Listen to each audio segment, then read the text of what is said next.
Satsang 89 Öz sorgulama uygulaması 29 Ağustos 1991 Tarih nə olursa olsun bu güzel perşembe akşamı buradayız. Çoğunuz Dana'yı tanıyorsunuz. Dana hastanede. Onu tanıyanların onu araması güzel olurdu. Belki de ona çiçek gönderebilirler. Her şey yolunda ve her şey olması gerektiği gibi ilerliyor dediğimde çoğunuz kişisel sorunlarınızı, dünyanın kolektif sorunlarını düşünmeye başlıyorsunuz. Bu tam olarak yapmamanız gereken şey. Hayatın iniş çıkışlarından geçerken çok fazla sürtüşme yaşadığımızı görüyoruz. Bu normal. Kesinlikle yanlış bir şey yok. Çoğumuz bazı şeylerin yanlış olduğuna inanarak büyüdük. Bu, göreceli dünyada doğru görünebilir. Ama manevi dünya söz konusu olduğunda her şey yolunda ve her şey olması gerektiği gibi ilerliyor. Hayatınızda veya başkasının hayatında yanlış olduğunu düşündüğünüz ne olursa olsun, bilinçte bir açılımdan başka bir şey değildir. Ve bu evriminiz için gereklidir. Bunu anlarsanız ne olursa olsun tepki vermezsiniz. Sadece gülümser, gözlemler ve bilinciniz açığa çıktıkça hayatınıza giren her durumun tanığı olursunuz. Evrende size zarar verebilecek hiçbir şey yoktur. Bu evrenin temeli ilahi sevgidir, saf bilinçtir. Acı, kötülük veya günahın anlamını bilmez. Bunlar sadece insanların uydurduğu kelimelerdir. Gerçek doğanızla, yani sevgiyle özdeşleşmeye başladığınızda hayatın sözde felaketlerinin hepsinin üstesinden gelirsiniz. Ancak görünüşler dünyasıyla özdeşleşirseniz ve bildiğiniz gibi birçok görünüş vardır, acı çekersiniz. Sadece dünya sizin istediğiniz gibi dönmediği için öfkelenirsiniz, üzülürsünüz, hayal kırıklığına uğrarsınız. Sadece dünya sizin düşündüğünüz gibi kavramlarınıza, önceden oluşturduğunuz fikirlerinize göre dönmediği için. Tekrar söylüyorum, yanlış bir şey yok. Her şey tam olduğu gibi doğru. Bunu anlamaya başladığınızda huzur bulursunuz. Hayattan gerçekten ne istiyorsunuz? Çoğunuzun bildiği gibi hedeflerinize ulaştığınızda umduğunuz şey olmuyor. Bir şey aradığınız sürece her zaman hayal kırıklığına uğrayacaksınız. Bilgelik size gelmeye başladığında aramayı bırakırsınız. İhtiyaç duymayı, istemeyi bırakırsınız. Onu kendi haline bırakırsınız. Anı yaşarsınız kendiliğinden. Ve sonra her şey olması gerektiği gibi gelişir. Büyük bir ülkenin başbakanının ormanda bir öğretmene gittiği ve öğretmenin ona sadece her şey yolunda ve olması gerektiği gibi gelişiyor dediği bir hikaye var. Bu tüm öğretimdi. Sonra sessizlik olurdu. Başbakan, ülkenin başbakanı 5 yıl boyunca bu öğretmene gitti. Neler olup bittiğini anlamadı. Ama öğretmene Tanrı'ya ve kendine olan inancı vardı. Bu yüzden sürekli her şey yolunda ve olması gerektiği gibi ilerliyor diye tekrarladı. Bir gün tamamen bilincin içine daldı. Beden zihin fikrini kaybetti. Ben düşüncesini aştı ve tamamen özgürleşti. Işıl ışıl mutlu oldu. İçsel neşe, içsel mutluluk. Bir gün sarayın baş aşçısı karısını mutfakta aşçılardan biriyle sevişirken yakaladı ve öfkelendi, üzüldü. Onu öldürmek istedi. Ama bir şey yapmadan önce başbakana gitti ve "Başbakanım, bana yardımcı olabilir misiniz? Karımı başka bir adamla yakaladım. Onu öldürmek istiyorum. Ne yapmalıyım?" dedi. Başbakan da "Endişelenme. Her şey yolunda ve olması gerektiği gibi ilerliyor." dedi. Ve aşçı üzüldü, sinirlenip uzaklaştı ve kendi kendine şöyle dedi: "Bana bunu nasıl söyleyebilir? Ondan yardım istedim ve bana sadece her şey yolunda dedi." Sarayın muhafızlarının başı terfi olacaktı. Ama onun yerine başka bir terfi oldu. Ve bu durum onu üzdü. Başbakandan tavsiye almak için onlarla görüşmeye karar verdi. Başbakana olanları anlattı ve başbakan sadece gülümsedi ve "Endişelenmeyin, her şey yolunda ve olması gerektiği gibi ilerliyor" dedi. Muhafızların başı ise "Ne?" dedi və kəndi kəndinə mırıldanaraq öfkə ilə uzaqlaşdı. Təsadüfən karısı sədaqətsiz olan aşçı ilə qarşılaşdı və bir-birlərinə hekayələrini anlatdılar. Aşçı, başbakan bana da aynı şeyi söylədi. Onu iyi bir şəkildə cəzalandıralım. Ona bir şeylər yapmayı planlayalım.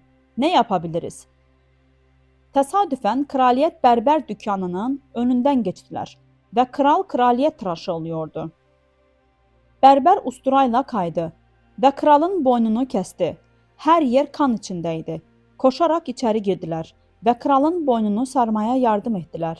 Ayrıldıktan sonra bir plan yaptılar və başbakana koşub, "Sayın başbakan, kralımız tıraş olurkən kəndini kəsdi və çox acı çəkiyor. Bu konuda nə düşünüyorsunuz?" dedilər. Başbakan da hər şey yolunda və hər şey olması gərəkdiyi gibi ilerliyor dedi. İşte duymak istədikləri buydu. Böyləcə krala koşub, "Majesteləri, başbakana korkunç kazadan bahsettik və o hiç umursamadı. Tek yaptığı gülərək hər şey yolunda və hər şey olması gərəkdiyi gibi ilerliyor demək oldu," dedilər. Kral da, "Nə? Onu bana gətirin," dedi. Saray muhafızları onu krala gətirdilər. Kral başbakanın yüzünə baxdı və "Boynuma bakın, bandajlı və çox acıyor. Bu konuda nə düşünüyorsunuz?" Başbakan isə, "Majesteləri, hər şey yolunda və hər şey olması gərəkdiyi gibi ilerliyor," dedi. Kral çox sinirləndi və "Onu zindana atın," dedi. Böyləcə başbakanı zindana atdı. Çarşamba öğlədən sonraydı və hər çarşamba öğlədən sonra kral başbakanla birlikdə ata binməyə gidərdi. Amma tabii ki başbakan zindandaydı və bu yüzdən tək başına ata binməyə getdi. Orman Kaliyə tapanlarla doluydu və bu əski zamanlardakı gələnəkləri gərəyi birini yakalayıb Kali tanrıçasına qurban etdikləri yılın zamanıydı. Kanonun rəisi "Bana kurban için təmiz birini gətirin," dedi. Aradılar, amma kimsəyi bulamadılar. Sonra kralın gəldiyini gördülər. Kralı yakaladılar. Kim olduğu umurlarında değildi və onu Kali muhafızlarına götürdülər. Kali rəisi ona baxdı və "Əlbisələrini çıxarın," dedi. Onlar da çıxardılar. Sonra boynundaki bandajlı kəsiyi gördü. Muhafızlarına "Böyle birini bana getirmeye nasıl cüret edersiniz? Kirli olduğunu görmüyor musunuz?" dedi. "Boynunda büyük bir kesik var. Sadece saf bir insanı kurban ederiz. Ondan kurtulun." Onu ormana geri götürdüler ve serbest bıraktılar. Kral saraya doğru koşuyordu ve bunu düşündü ve eğer boynundaki kesik olmasaydı kurban edileceğini fark etti ve başbakanı çağırdı ve ona bu hikayeyi anlattı. Dedi ki, "Haklıydınız. Boynumdaki kesik olmasaydı Kali tanrıçasına kurban edilecektim." Ve başbakan dedi ki, "Sadece bu değil. Majesteləri, ayrıca ben de genellikle sizinle birlikte at binmeye giderim. İkimizi de yakalayacaklardı ve beni zindana atmasaydınız kurban edilecektim. Bu yüzden teşekkür ederim." Yani hikayenin ahlaki değerini anlıyor musunuz?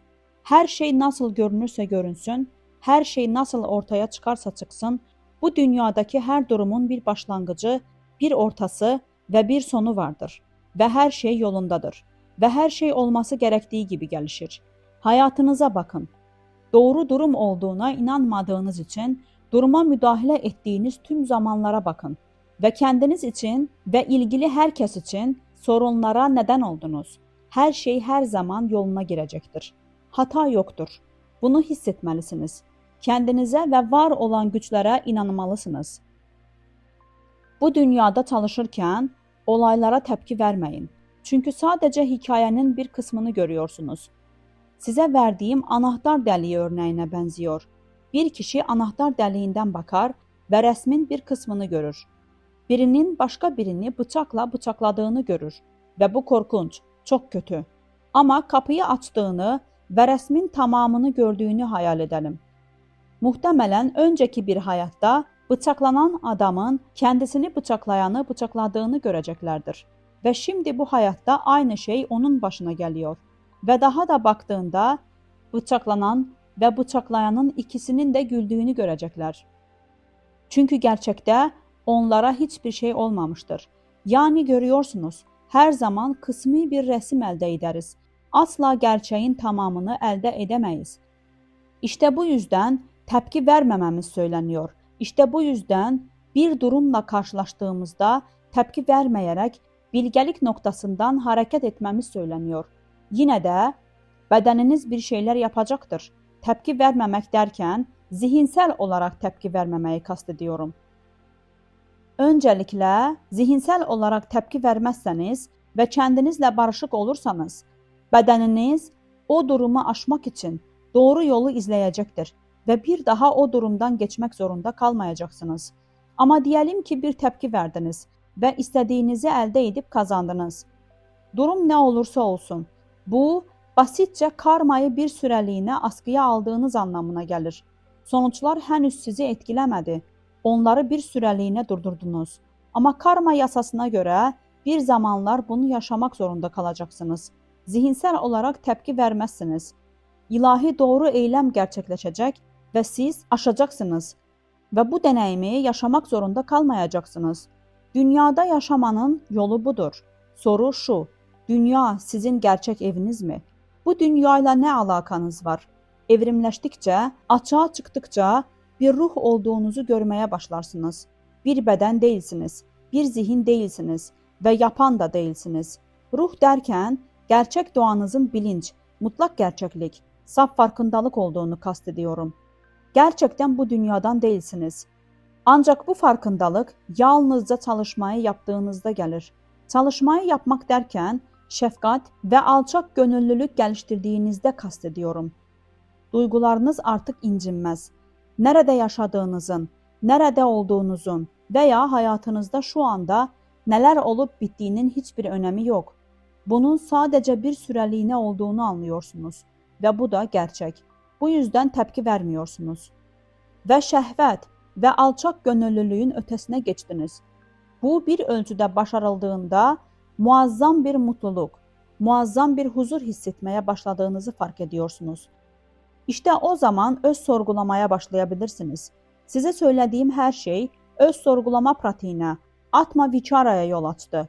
Eğer bu noktaya gelmeseydiniz, az önce açıkladığım gibi öz sorgulamayı sevmeyecektiniz. Sizin için anlamsız, sıkıcı olacak. Birkaç hafta, bazıları birkaç yıl, bazıları birkaç ay deneyecek ve sonra bana "Robert, işe yaramıyor" diyeceksiniz. Ben de gülümseyip ön hazırlık çalışmalarını yapmadığınızı anlayacağım. Hala öfkeniz, şüpheleriniz, endişeleriniz, kuşkularınız var.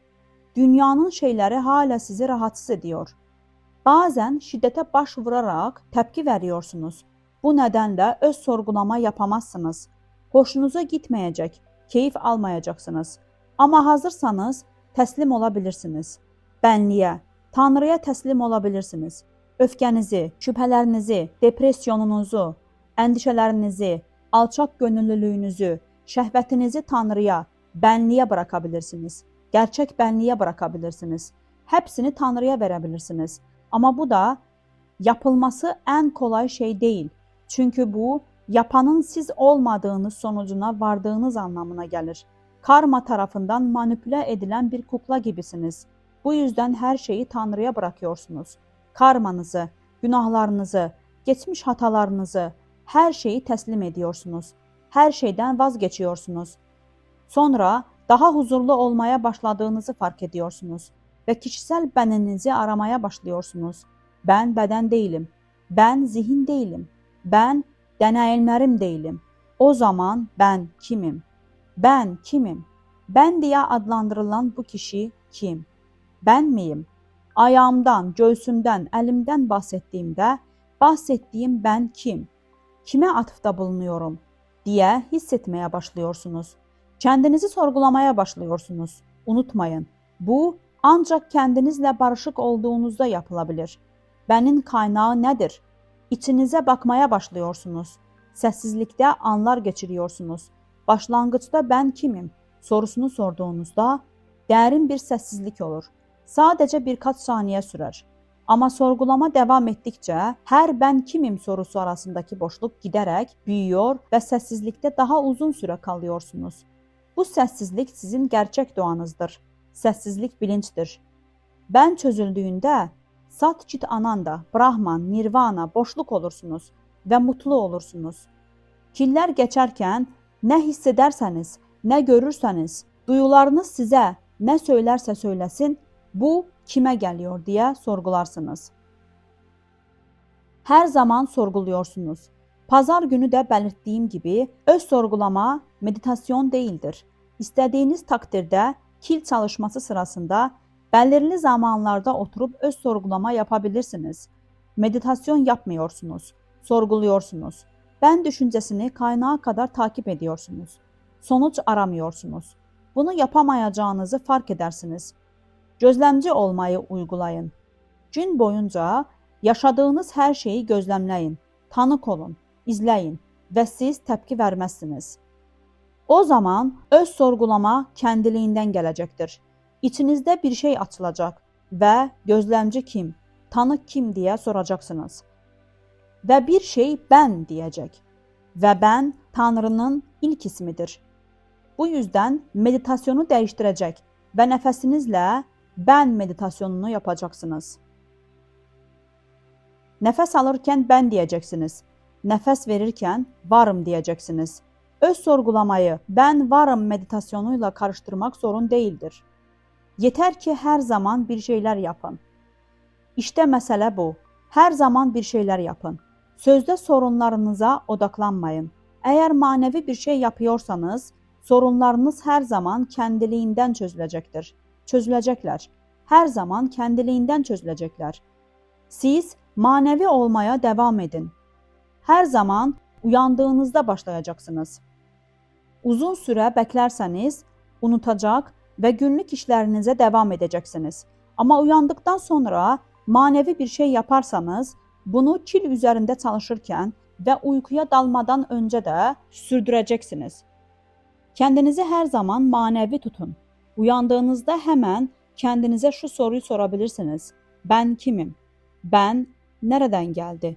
Ben bir rüya gördüm ve şimdi ben uyanığım. Bu ben kimdir?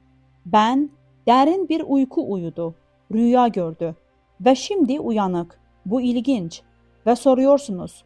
Öyleyse bu ben kimdir? Ve aslında şu anlama geliyor. Bu benin kaynağı nedir?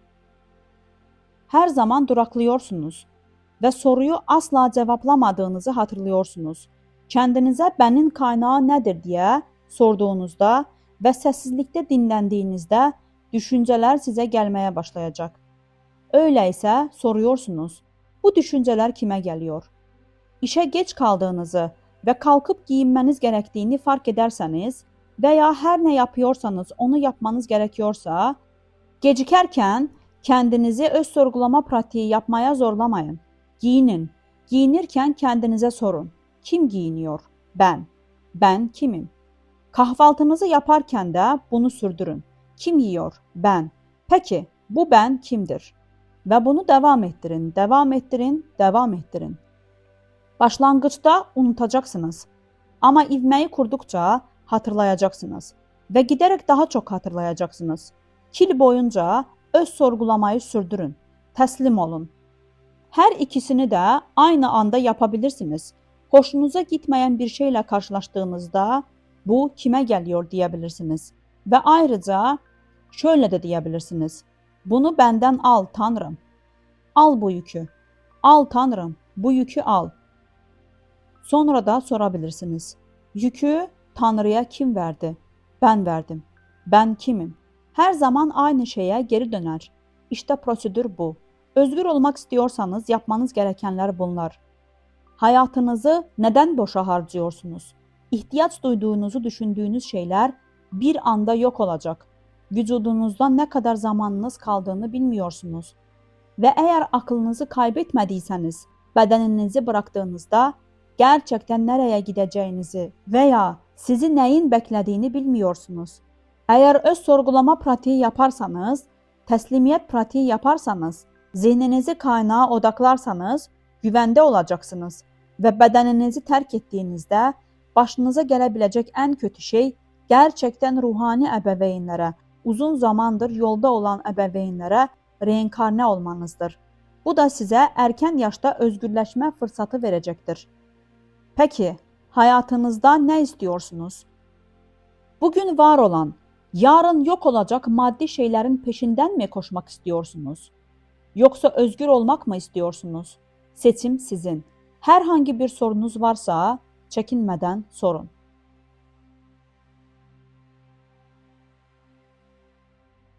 Birkaç gece önce çok ilginç bir rüya gördüm Robert. Çocuğumun üzerine uzandım ve bağırsakları dışarı fırladı ve panikledim. Bebeğimin öldüğünü gördüm. Sadece yas tutuyor, ağlıyor ve dişlerimi gıcırdatıyordum. Birdenbire bir ses, "Rahatla, bu sadece bir rüya," dedi. Ve bağırsakları tekrar vücuduna geri sokup kalktım. Peki, soru ne? Bunların hepsi bir rüya, rahatlayın.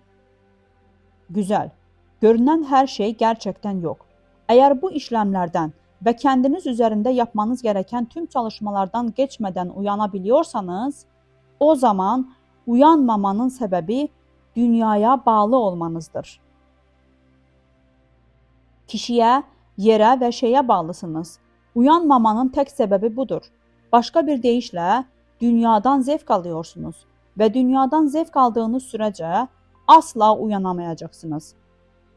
Zevki bırakıp acı çekmeniz gerektiğini söylemiyorum. İkisi de aynı madalyonun iki yüzü. Zevkin tadını çıkarın ama ona tepki vermeyin. Ne olduğunu anlayın. Maya, illüzyon. Bugün var, yarın yok.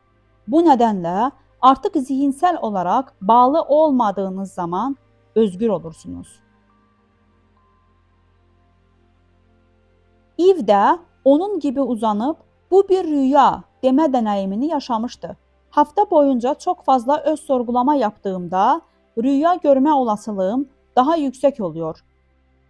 Bir nevi berrak rüyalar gibi. Başka birinin de bu deneyimi yaşayıp yaşamadığını merak ediyorum. Evet, bu rüyalar gerçekten de öz sorgulama pratiği yaptığınızda şeylerin doğasını göstermek için geliyor. Bir rüya göreceksiniz ve her türlü şey olacak. Ve sonra rüyada bunun bir rüya olduğunu fark edeceksiniz. Bu, ilerleme kaydettiğinizi gösteriyor. Bunlar gerçekten güzel rüyalar. Hayat bir rüyadır diye bir şarkı yok mu? Bir yerde duyduğumu hatırlıyorum. Ayrıca hiçbir şeyim yok diye bir şarkı da var.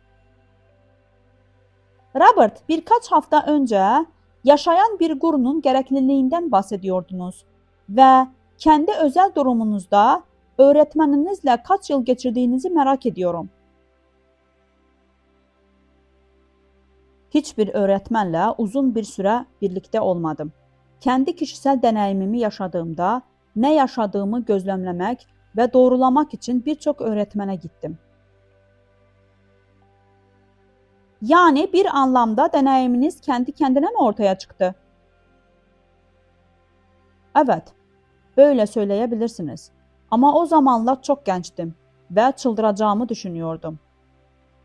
Ama birileri beni her zaman ne olup bittiğini ve gerçekte neler olduğunu bana anlatan bir öğretmenle tanıştırdı. Neden çıldıracağınızı düşündünüz? Çünkü arkadaşlarımdan farklı oldum. Bunların hepsi çok mantıklı. Dünyayla iç içe olduğunuzda değil. Çünkü dünya bana aksini gösterdi ve bunun bir yalan olduğunu derinden hissettim. Bütün dünyanın bir yalan olduğunu hissettim. Ve bunu öğretmenlerime ve alemdeki insanlara anlatmaya çalıştığımda bana deli olduğumu söylediler. Hatanız onlara inanmanızdı. Aynen. Doğru yoldaydınız. Onlar yanılsama içindeydi. Bazen yalnız kalmak zor. Ben deli değilim. Siz delisiniz. Bütün dünya benden daha deli. Siz sadece aklınızı başınıza toplarken deli olduğunuzu düşünüyordunuz. Bu bir paradoks. O zaman Ramana tam anlamıyla idrak ettiğiniz öğretmen miydi? Tam olarak değil. Bana kim olduğumu gösteren ve nereden geldiğimi anlamamı sağlayan oydu. Ama ona gelmeden önce zaten idrake sahiptim. İdrake sahipken o zaman gözlerinizi nasıl açabildi ki? Eskiden bir şeylerin yanlış olduğuna inanıyordum. Çünkü her şeyi bilen, her yerde hazır bulunan biri olduğumu hissediyordum ve bu duygudan kurtulmaya çalıştım. Sonra Ramana'ya gittim. Bana bunu açıkladı ve çocukken yaşadığı deneyimlerden bahsetti. Çocukken bütün bu çileleri çekmişti. Yıllarca yalnız başına meditasyon yaptı. Sessiz kaldı ve vücudunda her türlü değişiklik oldu. Çeşitli modifikasyonlar geçirdi. Bu yüzden bana batılı olduğum için bunu yapmama gerek olmadığını, modifikasyonun kendisinin batı düşüncesi olduğunu söyledi.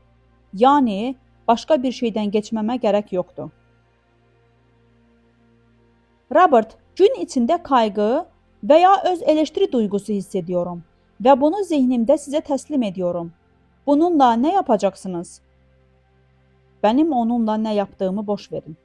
Siz sadece teslim edin ve halledilecek. Size daha iyi bir açıklama yapmak gerekirse, aslında sadece benlik var olur. Bana teslim olduğunuzda tüm benliğiniz buharlaşır. Çünkü en başından beri hiç var olmamıştır. Bu yüzden onunla kesinlikle hiçbir şey yapmam. Çünkü o bir hiçliktir. Gücü yok, başlangıcı yok, sonu yok. Hiçbir şey. Ama siz onun bir şey olduğuna inanıyorsunuz. Onu bana teslim ettiğinizde o zaman lütuf size daha özgürce akar. Çünkü tüm benliğinizi gerçek benliğe teslim ettiniz ve gerçek benlik küçük benliğin yerini alır. Teslimiyet ne kadar derin olursa gerçek benliğin deneyimi o kadar fazla olur. İyi bir alışveriş gibi görünüyor. Herkes kazanıyor. Kaybeden yok. Evet, kaybeden yok. Öğrettiğim şeylerle kaybedemezsiniz. Geçen hafta kendini gerçekleştirmenin en hızlı yolunun size hizmet etmek olduğunu söylemiştiniz. Ve bunu hafta boyunca düşünüyordum. Çünkü bu bize ilk kez somut bir şey verdiğiniz zamandı. Ve nasıl hizmet edebileceğimiz konusunda bir şeyler söylemenizi rica ediyorum. Hatırlıyorsanız siz kelimesini hiç kullanmadım. Kendinize hizmet edin dedim. Sizin benliğiniz ve benim benliğim aynı benliktir. Hiçbir fark yok. Çünkü nedense onu daha net görebiliyorum. Egonuzdan, zihninizden gerçek benlik için vazgeçtiğinizde daha büyük bir özgürlük elde ediyorsunuz. Büyük bir sevinç, büyük bir huzur deneyimlemeye başlıyorsunuz. Yani gerçekten hizmet ettiğinizde kendinize hizmet ediyorsunuz. Bunu anlayabiliyor musunuz? Evet. Kutsal kitaptan tekrar bahsetmekten nefret ediyorum ama İsa en küçük kardeşlerime yaptığınız her şeyi bana yapmışsınızdır dedi. Bu çok doğru. Bunu açıklayabilir misiniz? Kardeşlerim arasında hiçbir ayrım yapmamalı. Kardeşler derken tüm insanları kastediyorum. Koşulları ne olursa olsun, ister rahibe Teresa olsun, ister Charles Manson olsun. Bu çok doğru. Sadece bir benlik var ve hepimiz oyuz. Dolayısıyla başkasına ne yaparsanız kendinize yapıyorsunuzdur. Bunu daha derinlemesine incelersek, eğer beni bir insan olarak, bir beden olarak görüyorsanız büyük bir hata yapıyorsunuzdur. Ben sizi benlik, bilinç olarak görüyorum. Sadece bilinç var. Bilinçte kaldığınızda özgürleşirsiniz. Dolayısıyla bilince hizmet ettiğinizde daha büyük bir lütuf akar. Kalbinizi açar, sizi yukarı çeker. Tamamen özgürleştiğinizde, kurtulduğunuzda zihni kalbin merkezine çeker. Bazılarınız biraz kafası karışmış durumda. Birisi bana elma getirdiğinde aslında elmayı kendilerine veriyorlar. Bənlik bu bədən aracılığıyla daha bəlirgin hale gəldiyindən elmayı verdiyiniz ölçüdə sizə 10 katı geri döner. Bunu hər kəs anladı mı? Tam olarak değil. Tamam. Nəresini anlamadınız? Elmanın 10 kat məsələsi. Yani genel deneyimin onlar için ne olduğu esasen içsel tutumlarına bağlı mı diyorsunuz? Elmas aramak gibi. Ne kadar derine kazarsanız bazen o kadar çok elmas bulursunuz. Bilgeye hizmet ettiğinizde elmas aramak gibidir. Bilgenin titreşimlerinin bir parçası olursunuz. Buna lütuf denir. Bu nedenle ihtiyaçlarınız ve arzularınız kendiliğinden karşılanır. Size olması gereken her şey, sizi ilahi olana yönlendiren şey hızlanır. Yani arzular dediğinizde bunlar ruhsal arzular mı? Ruhsal arzular, evet. Bazı insanlar bana yakın olduğunda ve benimle çok vakit geçirdiğinde bazı insanlar için işler nispeten daha kötüye gidiyor gibi görünüyor. Çünkü tüm bu şeyler, 100 yıllardır biriken tüm karma hızlanıyor, yüzeye çekiliyor ve size birdenbire çarpıyor ve siz tepki vermeden tutunurken her şey tükeniyor. Sonra birdenbire boşluğa düşüyorsunuz, huzur ve özgürleşme buluyorsunuz.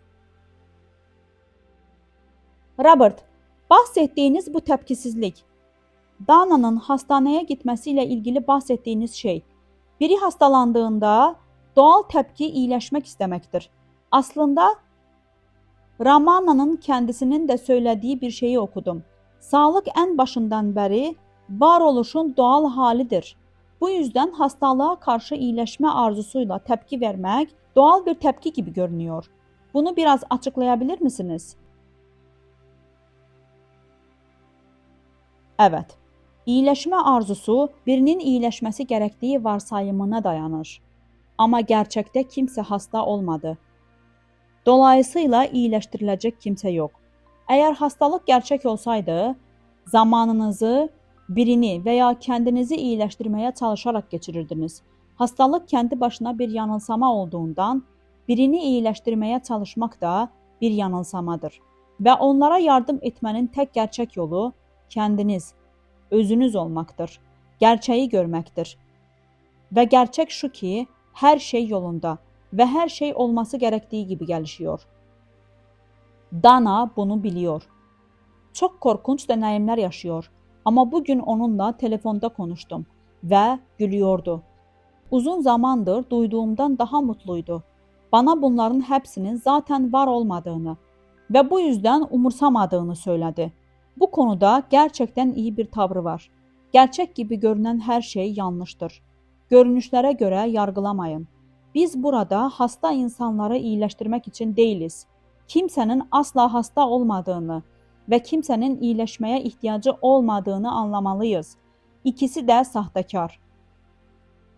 Bu düşüncenin üstesinden gelmeliyiz ve bunu yapmanın en kolay yolu elbette bu kime geliyor diye sormaktır.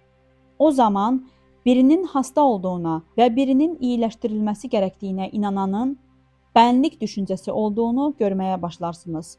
Böylece benlik düşüncesinden kurtulursunuz. Tüm evren benlik düşüncesine bağlıdır. Benlik düşüncesi dönüştürüldüğünde tüm evren sizin için işlev görmeyi bırakıyor gibi görünür. Artık bir evren yok. Hastalık ve sağlık gibi şeyler yok. Bu arada elinizden gelenin en iyisini yapıyorsunuz. Tepki kısmı şu ki, tüm bunları en azından entelektüel düzeyde bilerek yine de sağlıklı bir duruma ulaşmak için adımlar atardınız değil mi? Kendinize otomatik olarak bakacaksınız. Vücudunuz her zaman kendine bakacaktır. Vücudunuz gibi görünen şey, kendine bakmak için ne yapması gerektiğini biliyor. Ama zamanınızı vücudunuzu düşünerek, hasta mı yoksa sağlıklı mı olduğunu düşünerek ve onu sürekli daha sağlıklı hale getirmeye çalışarak geçirmemelisiniz. Spontane olun. Ne gerekiyorsa yapın. Bunun bir örneği olarak bahsettiğimiz şey şu. İnsanlar bana her türlü bitki, vitamin, yeşil şeyler, mor şeyler, her şeyi veriyorlar. Bu yüzden sabahları hiç düşünmeden hepsini biraz elma suyuyla birlikte blenderə atıyorum. Karıştırıp içiyorum ve her şeyi unutuyorum. Bunun beni hasta mı yoksa iyi mi yapacağını düşünmüyorum. Sadece yapılacak bir şeydir. Robert, ben bilincinden önce ne var?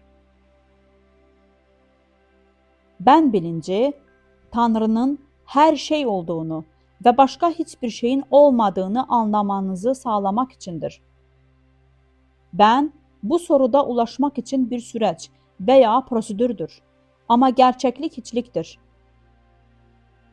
Benlik olduğunuzda hiçbir şey değilsiniz.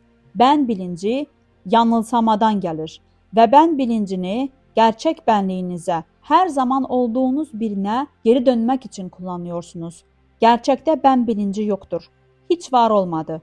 Tıpkı benlik olmadığı gibi mutlak farkındalık da yoktur. Gerçekleşme de yoktur. Bunlar sizi hiçbir şeye geri götürmek için kullanılan kelimelerden ibarettir. O zaman hiçbir şey de yok mu? O zaman hiçbir şey de yok. Sadece bir kelime. Mutlak gerçeklik dediğimiz şey bir şeydir. Bu asla dile getirilmez veya tarif edilemez. Tarif edilemez. Gerçeklik için kelimeler yok. Mesajı iletmek için gerçekliğin bilinç, saf farkındalık, Sat Chit Ananda, Nirvana olduğunu söylüyoruz. Ama bunların hepsi kelimeler ve nihai analizde tüm kelimelerin ve tüm düşüncelerin gitmesi gerekiyor. Yani cevap hiçbir şey. Sri Bhagavan, torunların gözleri gerçektir, dedi. Ah evet, bu iyi bir benzetme. Torunların gözleri gerçektir. Robert, o zaman anne ve babam haklıydılar. Senden bir şey olmaz dediler. Bunu her zaman konuşuyoruz. Ben işe yaramaz oldum. Ama siz o bile değilsiniz. Ben neyim? Cevap bu. Sessizlik. Doğru cevabı veren tek kişi Henry. Sessizlik. Kedim bunu bana uzun zamandır anlatmaya çalışıyor. Kedi size bunu nasıl anlattı? Sadece cevap vermeyerek. Sürekli ondan sırlarını anlatmasını istiyorum. Cevap hiçbir şey. Miyav bile demiyor mu? Kedinizden muhtemelen çok şey öğrenebilirsiniz. Robert, hiçbir şey yerine her şey kelimesini kullanamaz mıyız? Aslında değil. Çünkü her şey dediğinizde bir şeyleri ima ediyorsunuz. Bir şeyi ima ediyor. Hiçlik olduğunuzda her şey diye bir şey yoktur. Hiçbir şey olmadığınızda hiçbir şey değilsiniz. Ama her şey dediğinizde dünyayı düşünmeye başlıyorsunuz. Bizi tekrar Maya'ya geri götürüyor. Evet, yani her şey olmak istiyorsunuz. Başka bir şey yok mu dediniz? Başka bir şey yok, hayır. Başka bir şey olsaydı bir şey olurdu. Başka bir şey yerine hiçbir şeyi sadece kelimelerle ifade edip düşünebilir miyiz? Eğer bu size yardımcı oluyorsa, elbette söyleyin. İstediğiniz her şeyi söyleyebilirsiniz. Bu hiçlikle hiçbir ilgisi olmayan bir hiçliktir. Evet, düşünmeye başladığınız anda her şeyi mahvedersiniz. Anlamaya çalışmayın, anlayamazsınız. Bu, önce tohumun mu, yoksa ağacın mı geldiğini anlamaya çalışmak gibidir. İlerleme kaydedebileceğiniz tek yol, öz sorgulama, teslimiyet ve hizmettir. Benlik ve sessizlik. Benliğe hizmet nedir? Egonuzdan vazgeçmek, zihninizden vazgeçmek, Hər şeyi bilgəyə verməkdir. Prasadımız varmı? Unutmayın, tüm öyrəti prasadda. Son. Dəyərli izləyicilərimiz, əgər bilgi faydalı olduysa, bəyənməyiniz və paylaşmanız bizi sevindirir. Kanalın böyüməsi və daha çox insana ulaşması, daha çox insanın bilgilənməsinə və aydınlanmasına səbəb olur. Bizimlə olduğunuz üçün təşəkkürlər.